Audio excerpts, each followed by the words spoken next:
The reason that we ask them to consider other people's interpretations is that that's how, in literary studies and in interpreting literature, interpretations develop and grow through discourse, through dialogue, through having a discussion and a conversation about the text.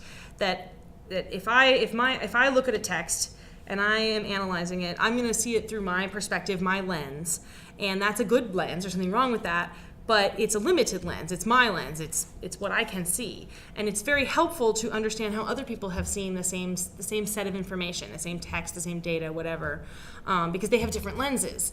And in understanding how they view it, that will often affect the way that I view it. And sometimes it will change how I view it. Sometimes it will confirm how I view it. It just depends. But it will help me understand the text in a way that's more nuanced and sophisticated. It will help my particular understanding or interpretation of the text to understand how other people have seen it. So I think the most important way to answer that question is students should hear what other people have to say, because that's how you learn what you think about a text, and that's how you understand text in new ways.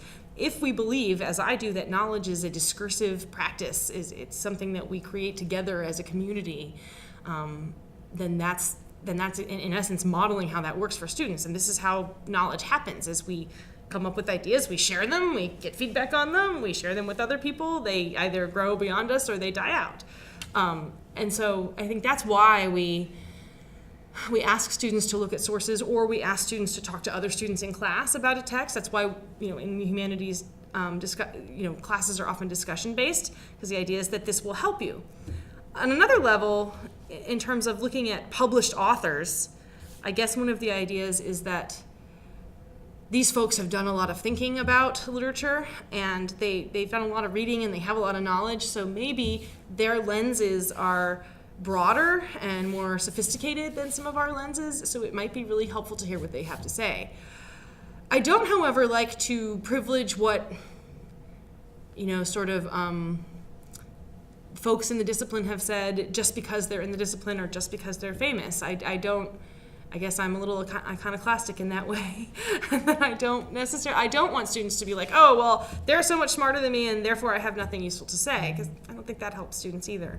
But it is true that they've thought about it a lot more than the students have, and they probably do have something useful to say, so maybe the student should consider that.